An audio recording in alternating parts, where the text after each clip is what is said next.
문재인 정부에서 정치적 목적의 사찰 행위는 존재하지 않습니다. 민간인 사찰은 상상조차 할 수 없는 일이 되었습니다. 이번 사건의 본질은 비위로 곤경에 처한 범죄 혐의자가 자기 생존을 위해 국정을 뒤흔들어 보겠다고 벌인 비뚤어진 일탈 행위입니다.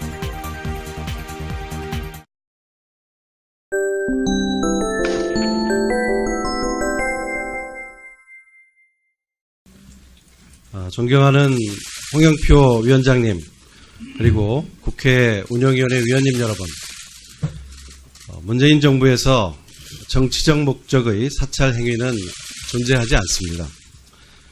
민간인 사찰은 상상조차 할 수 없는 일이 되었습니다. 정부 출범과 함께 대통령의 강력한 의지에 따라 국정원의 국내 주요 인물 정보와 기관 동향 정보 기능을 완전히 폐기하였습니다. 민정수석실은 대통령 친인척 등 주변 인사들을 관리하고 청와대를 포함하여 정부 및 공공기관의 고위공직자에 대한 인사 검증을 하며 감찰을 통해 공직자 비리를 상시 예방하고 평가하여 공직기강을 확립하는 기능을 하고 있습니다. 따라서 정부와 산하기관의 고위임원에 대한 직무 동향 보고와 그에 따른 조치는 민정수석실의 정당하고 고유한 업무입니다. 지금 문제가 되고 있는 김태우 전 감찰반원은 업무 과정에서 과거 경험과 패습을 버리지 못하고 업무 범위를 넘나드는 일탈 행위를 저질렀습니다.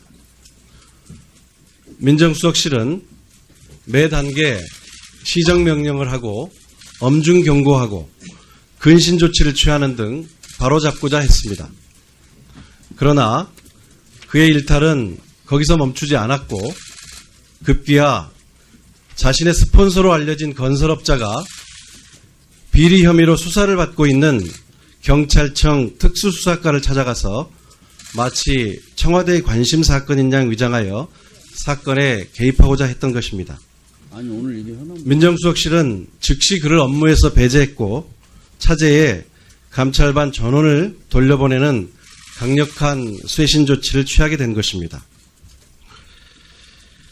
지금 그는 자신을 건드리면 어떻게 되는지를 보여주겠다고 결심한 사람처럼 보입니다. 동료들의 흠결을 들춰내서 넘기고 자신의 비위를 감추고자 직권을 남용하여 수집한 부정확한 정보들을 일방적으로 유포하고 있습니다. 그의 비위 혐의는 이미 대검찰청의 감찰 결과에서도 모두 사실로 드러난 사항입니다. 물론 비서실의 불찰도 뼈아프게 생각합니다.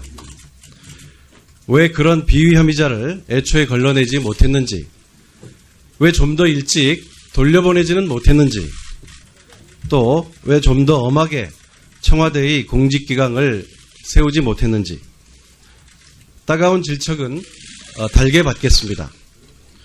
저는 대통령 비서실의 책임자로서 대통령께 죄송하고 무엇보다 국민 여러분께 송구합니다. 무한한 책임감을 느낍니다. 언제든 비서실장으로서 필요한 책임을 질 것입니다.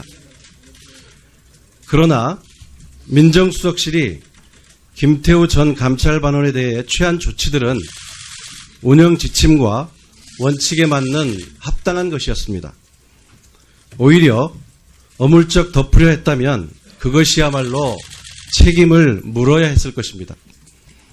존경하는 위원님 여러분, 이번 사건의 본질은 비위로 곤경에 처한 범죄 혐의자가 자기 생존을 위해 국정을 뒤흔들어 보겠다고 벌인 비뚤어진 일탈 행위입니다. 대통령 비서실은 이번 일을 감찰반 구성에서부터 세부적인 운영 지침과 정기적인 점검에 이르기까지 쇄신하는 계기로 삼겠습니다.